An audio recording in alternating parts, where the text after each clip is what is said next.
அதிசயங்கள் செய்கிறவர் நம் அருகில் இருக்கிறார். அற்புதங்கள் செய்கிறவர் என்றும் நமக்குள் வசிக்கிறார். 1 கொரிந்தியர் 13ஆம் அதிகாரத்துல 4வது வாசிக்கும் பார்க்கலாம். அன்பு நீடிய சாந்தமும் தயவும் உள்ளது. அன்பு என்றால் பொறுமை, நீடிய சாந்தம். அன்பு அது சகித்து கொள்ளும், அமைதியாகவே இருக்குங்க. தாங்க நீடிய பொறுமை அப்படின்னு அர்த்தம். இன்னும் சொல்ல போனால் அவசரப்படாது. ஆண்டவர் இயேசு அவர் சகித்தார் மட்டுமல்ல, சிலுவைக்கு போகும் பொழுது அத்தனை நெருக்கடியான நிலைமையிலும் அவர் அமைதியாக பொறுமையாக காரியங்களை கையாண்டு நடத்தினார். ஆச்சரியமானதுங்க அப்பன் இயேசுடைய திவ்ய சுபாவம். அன்புக்கு எவ்வளோ பொறுமை, அவசரப்படாது, சகலவற்றையும் தாங்கிக் கொள்ளும், சகித்து கொள்ளும், தாமாக முன்வந்து அந்த தீமையெல்லாம் ஏற்றுக்கொண்டு அடுத்தவருக்கு நன்மை செய்யக்கூடியது. அதுக்கு எவ்வளவு பொறுமை வேணுங்க. அதைத்தான் ஆண்டவரிடத்துல பார்க்கிறோம். அதை கேட்கறவங்க கத்திரி பிள்ளைகளே, அப்படிப்பட்ட பொறுமை நம்மளுக்கு இருக்கான்னு பார்க்கணுங்க.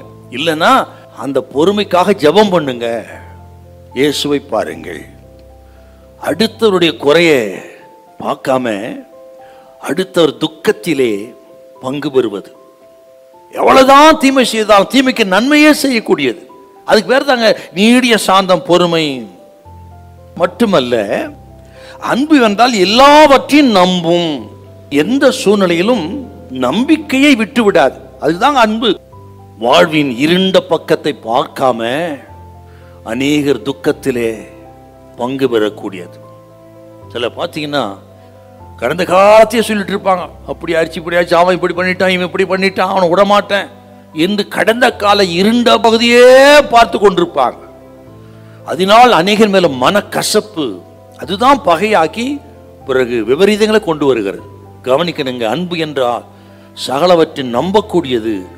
ஆக மனைவியை நம்புங்க புருஷர்கள், எல்லாவற்றையும் சந்தேகப்படாதீங்க.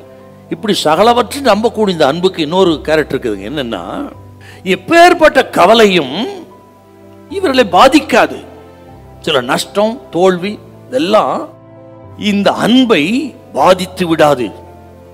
எந்த நிலைமையிலும் தடுமாறாது, நிலைத்து நின்று அன்பையே பதிலாக கொடுக்கக்கூடிய பேர் தாங்க சகலவற்றையும் நம்பும். இந்த தெய்வீக அன்பு நமக்குள்ள இருப்பதாக. ஒருவேளை இந்த அன்பு இல்லைன்னா இருக்கான்னு கேள்வி கேட்கணும். இல்லை என்றால் ஏன், என்ன அர்த்தம்? பரிசுத்தாவின் நிறைவு உங்களுக்குள்ள இல்லை, உங்கள் இருதயம் ஆவினால் நிரம்பி இருக்கவில்லை அப்படின்னு அர்த்தம். இன்றைக்கே இருதயத்தை ஒப்பு கொடுத்து அந்த தெய்வீக அன்புக்கு, பரிசுத்தாவின் நிறைவுக்கு, பரிசுத்தாவிக்கு இடம் கொடுங்க. உங்கள் இருதயம் நிரப்பப்படட்டும். இப்பொழுதே பரிசுத்தாவியும் அந்த தேவன்பை இருதயத்தில் ஊற்றுவார். அன்பிலே வேரூன்றி வளர உதவி செய்வார். உங்களுக்கு கர்த்தர் கைவிட மாட்டார். ஹல்லேலூயா, ஹல்லேலூயா.